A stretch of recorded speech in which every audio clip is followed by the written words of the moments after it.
लेखन का श्रेय लिखे जर्मनी के प्रसिद्ध इतिहासकार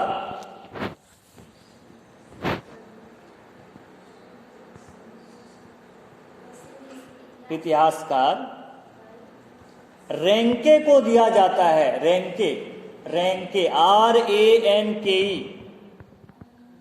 रेंके को दिया जाता है। फिर से मैं रिपीट कर दे रहा हूं, हम लोग चर्चा कर रहे हैं वैज्ञानिक क्या चीज, इतिहास। वैज्ञानिक इतिहास क्या है? तो मैंने आपको बताने का प्रयास किया कि तीसरे प्रकार के इतिहास को वैज्ञानिक इतिहास के नाम से जाना जाता है।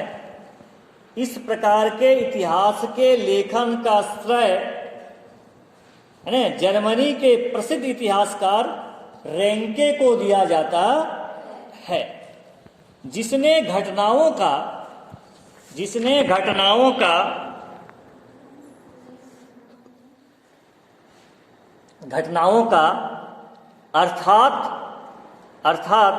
अर्थात नहीं लिखना, अर्थार्थ ऐसा लिखना, या वाला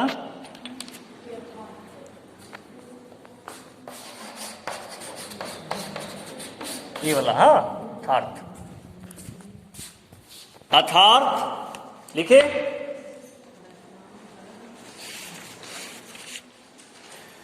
एवं वैज्ञानिक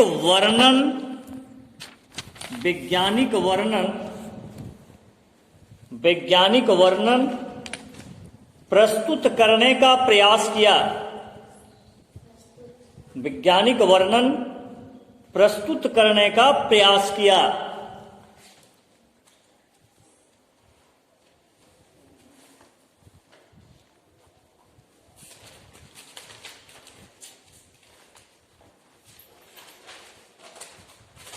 देखो, कहने का मतलब यह है, अभी मैंने आपको पहले बताया कि हेरोडोटस ने जो इतिहास लिखा वो एक तरह का कथात्मक इतिहास था।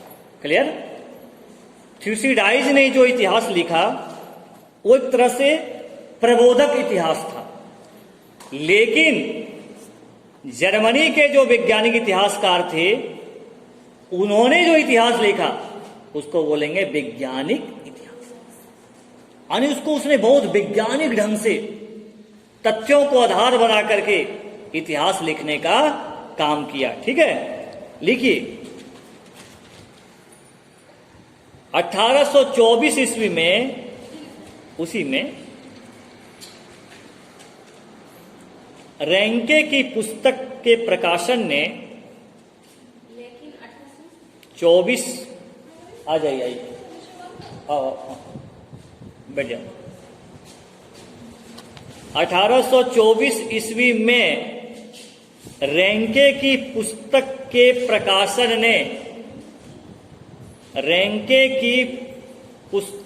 प्रकाशन ने वैज्ञानिक इतिहास के स्वरूप को स्थापित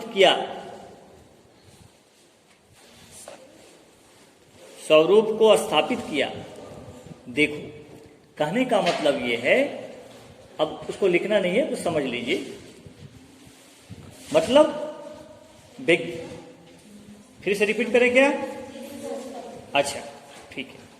मैंने बताया कि 1824 ईस्वी में रेंके की पुस्तक के प्रकाशन ने वैज्ञानिक इतिहास के स्वरूप को स्थापित किया। देखो, कहने का मतलब है कि रेंके ने जो इतिहास लिखा बहुत वैज्ञानिक तरीके से लिखा, बहुत तथ्यों का विश्लेषण किया, तथ्यों को जांचा, परखा और उसके बाद उसने इतिहास लिखने का काम किया। समझ गए?